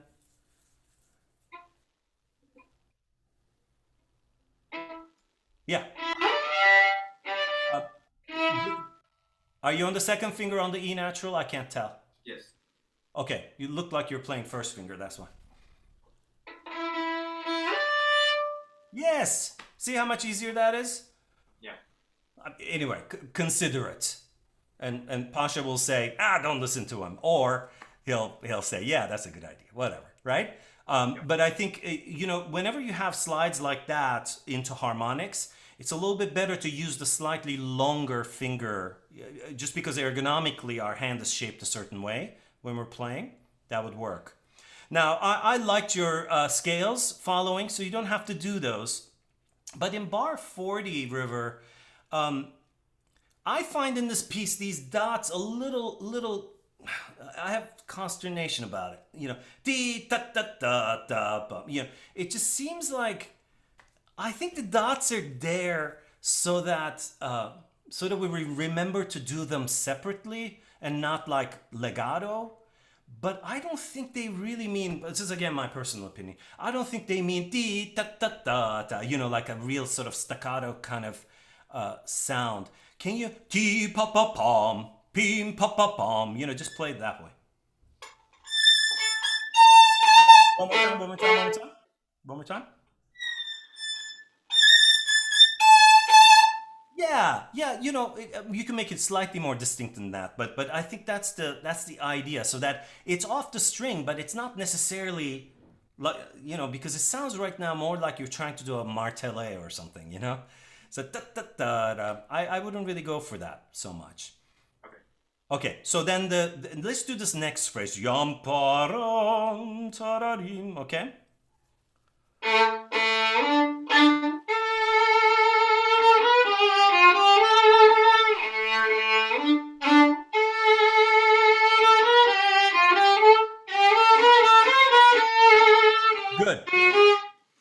Good. So this is the same thing. We have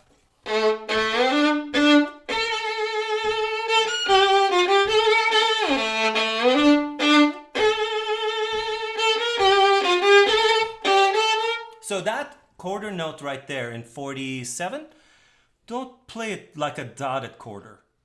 I mean, quarter with a dot on it. It just really, again, the same thing. You push the sound out dim, ta ta ti ta ta ta tam, and then you can kind of do a little rubato in those 8 notes and catch up. You know what I mean? Can you do the second one into 45?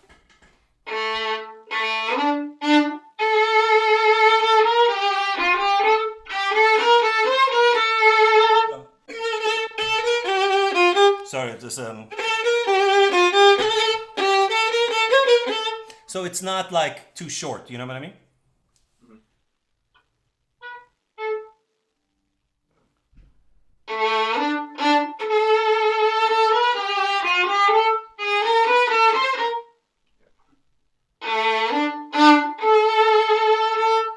Sorry. That's okay.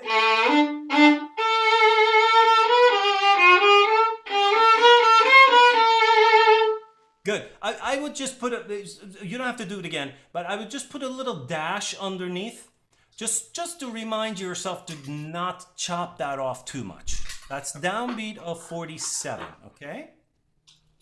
Good. Good. You have such a good sound up there on that G string, River. Beautiful job. Now the next section, I want you to just think a little less sort of that strength. Now it's like this is a horrible stereotype, but it's a little bit gentler, you know. It's maybe like if that was sort of the male brutish, you know, kind of playing. Now this is a little bit like you know. So you have this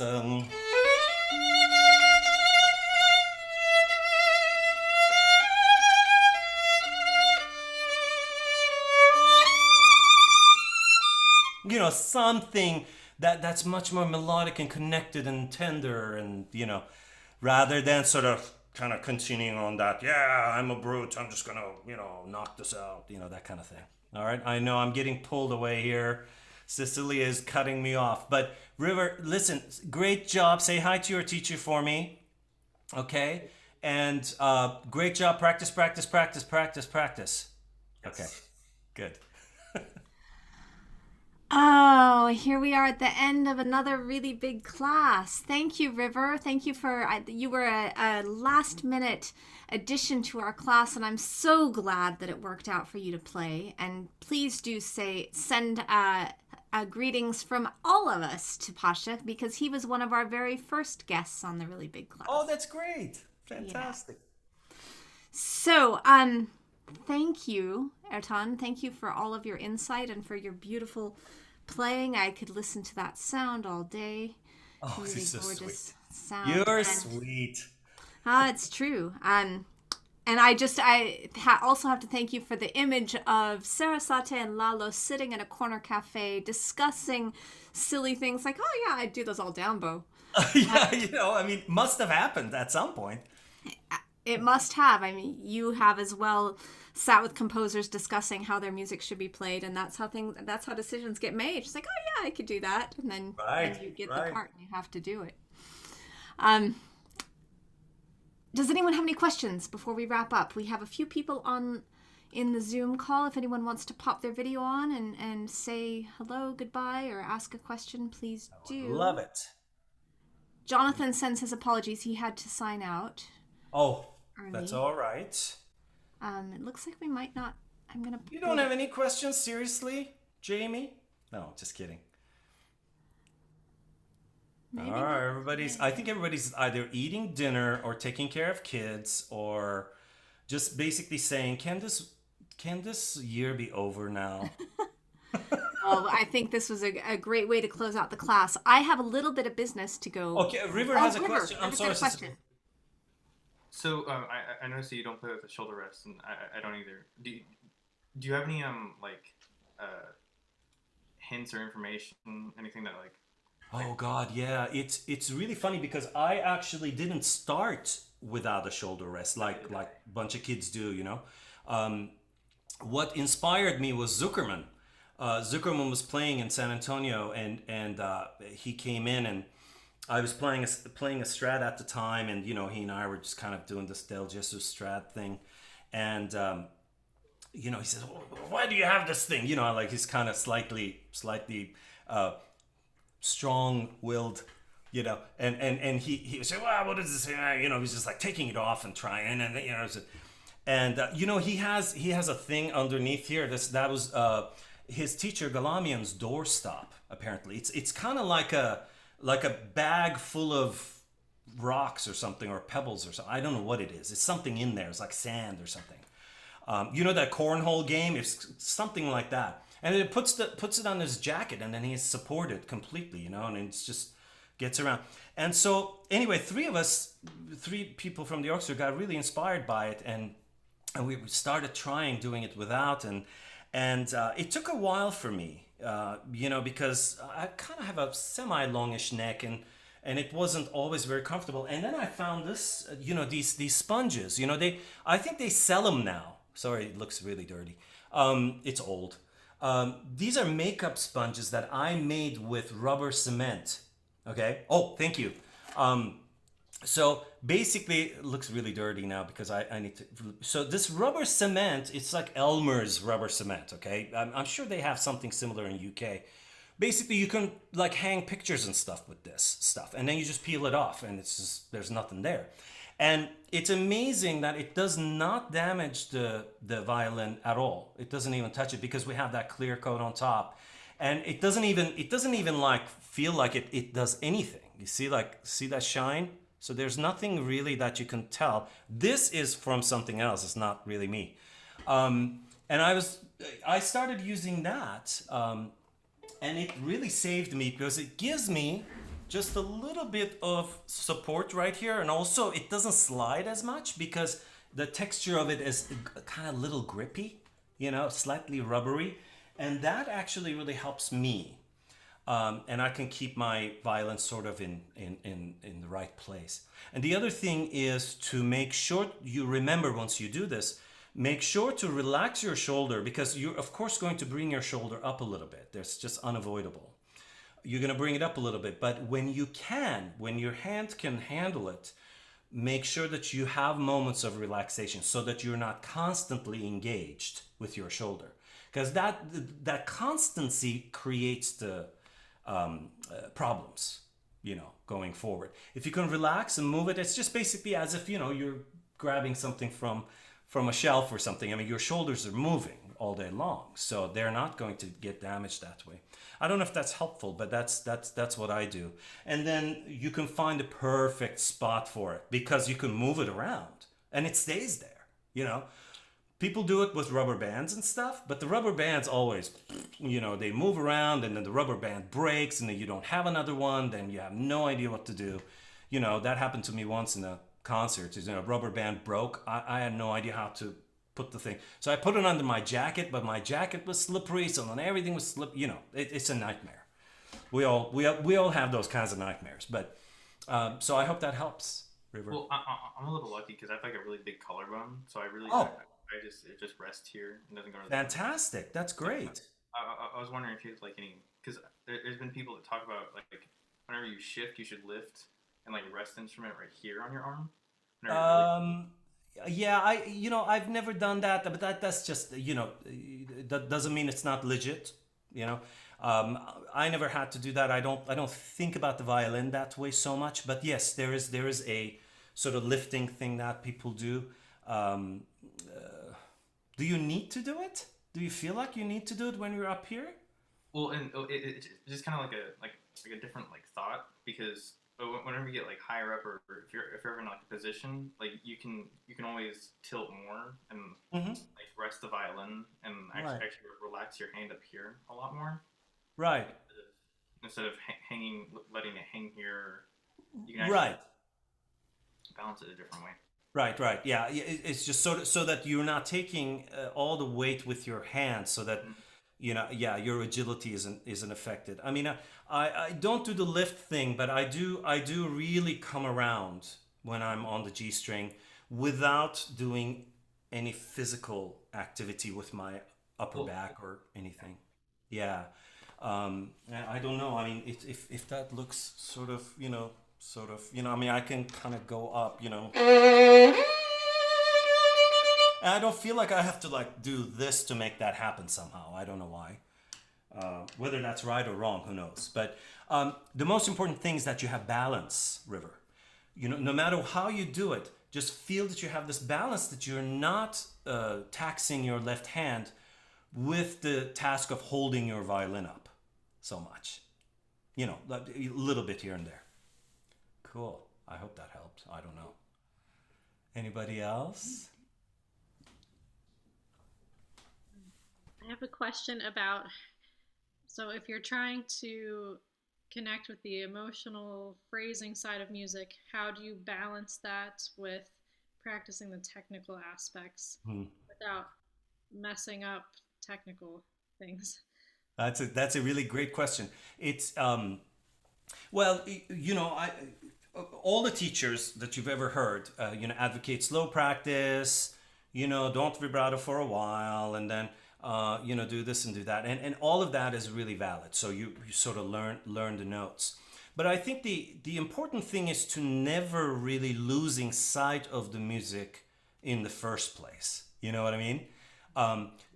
Because you can get to a point where you eliminate so many things that it becomes this, you know, stark white thing that you're playing that has no coloration whatsoever. And I think that's a little bit dangerous, because then what happens is as you try to add inflections and change your bow speed or add slides or things like that, you have to work at making those happen separately. So now all of a sudden you're practicing 5 other things for another month or 2. You know what I mean? So it gets to the point where, like, wow, when is this piece ever going to come together? Because it's like, oh, now I'm going to add this, now I'm going to add this, now I'm going to add this. So one of the things is, first of all, when you're listening to it, I think to listen to it with your heart more rather than with your eyes. Because you're looking at the music, you're just sort of listening to the notes, and you're saying, oh, they shifted here, they didn't shift here, they did this bowing, that bowing, whatever, you know. So you get into that world of just sort of this technical thing. If you listen with your heart more and sing to yourself all the time, I do. I cook a lot, and I sing to myself all the time. And I work out my phrasing as I'm singing. And then when I get back to the violin, then I'm trying what I was trying with my voice. And so basically I'm implementing that in, because one of my teacher, Franco Gulli, used to say, and this is very important for all of us, is that the music actually helps your technique tremendously. If you try to accomplish a technical thing without the music, then it's hard. But that technical thing that you're working on, if you add the music to it, it actually really helps you, because you may actually be able to take more time because music demands it. But you keep practicing it without taking any time, right? Eliminating the music, you're trying to do something that is almost impossible. When you add the music, you realize, oh, wait a minute. It's not as fast, this shift, you know? I actually have time to get up there. So that was an eye-opener for me, because I was a little bit like that too, you know, it's like, oh, I gotta make this technical thing work or whatever. But music really truly helped. And also knowing what's behind you, whether it's a piano reduction or whether it's a orchestra or whatever, just knowing what's going on, because that helps you color things differently. You know, if the oboes are accompanying you, you're going to play slightly brighter. If the clarinets are doing the same sort of like Sibelius Concerto, dom, pa, pi, ya, ra, di, rom, and then you come into ra, di, ya, ra, ra. So those are clarinets, right? So you're going to come with a sonority that's going to match what the clarinets did for, like, you know, whatever, 8 bars. Because if you come in with that, and all of a sudden you're just like, what is he doing, right? So what I'm saying, I guess, is to listen with your heart more, not just your intellect, and make music in your mind all the time. And that will eventually translate into your initial practicing too. And that way you combine the two a little bit better. And then I do something later when you get really proficient in knowing exactly where everything is. I do something that I call everything on it practicing. It's like, you know, those everything on it bagels. Do you guys remember that from, you know? So I don't know if you guys have bagels in London, Sicily, but We still have them here. And you know, those everything on it bagels, it has everything on it, right? So, you know, anything you can put on the bagel is on that thing. So what that practicing is that you can be practicing slowly, under tempo, but you do it exactly in the same part of the bow that you're going to use when it's fast. You do the exact dynamics you're going to do when it's fast. You're going to do the exact same slide when it's fast. And you just build it. I don't know if you've ever heard great players practice in their green rooms before performances. But if you've ever heard them, they're either working on next week's concerto, which is always like, you know, illuminating. You know, they're playing Tchaikovsky. There are a million notes, but the guy's practicing, or the gal's practicing Brahms, you know. And then you're just telling yourself, why are they practicing Brahms? Shouldn't they be like looking at this piece, you know? But whether or not that happens, they're practicing it slowly and they're doing everything they're going to do in the concert because they're going through that slow motion and they're getting it in their system. If you eliminate too many things, then it's like, okay, wait a minute, then I have to bring them back in at some point. So that everything on it practice comes just a little bit later in the process. But that's a good one. Amazing. Amanda, did you have a question? Amanda left us. I don't know if her hand is up on purpose. Oh, maybe like bye, you know. Oh, maybe. I'm not sure. Wow, you guys are awesome. Thank you. You guys all sounded so beautiful. Thank you so much. Thank you for being here with us at the last class of 2020, which brings me on to 2021, where I have in front of me I have a desk full of lists, and this is the list for next year. I have put together a fundraising campaign that is going to launch on Christmas, I decided, because there are all kinds of things going on right now, and I didn't want to hop on too early. I've done a 12 Days of Christmas distillation of the really big class. So my favorite moments cut into a little video montage, one for every day of the 12 Days of Christmas, starting on Christmas Day. That will be a gift with any donation. It includes about 6 people's point of view on the Sibelius Concerto. It includes the appearance of Mary Peckham's cat, if that intrigues you. It's been a lot of fun to go back through the classes and find little highlights. So it's like a highlight reel. I haven't booked my artists yet. I haven't booked my performers yet. So if you have ideas, please send them my way. I want to keep going. And in the dark, short, rainy, cold days of winter here in the UK, I think we should go back to every week to get us through the dark days. Yes? Yeah, I think that's a great idea. It's miserable here in January and February. So I think that's my plan. Look for information on the Facebook page. And thank you, everybody. Have a wonderful December. Have a good holiday season. Stay safe, stay COVID-free, wear your masks, and we'll see you in the new year. Thanks, everybody.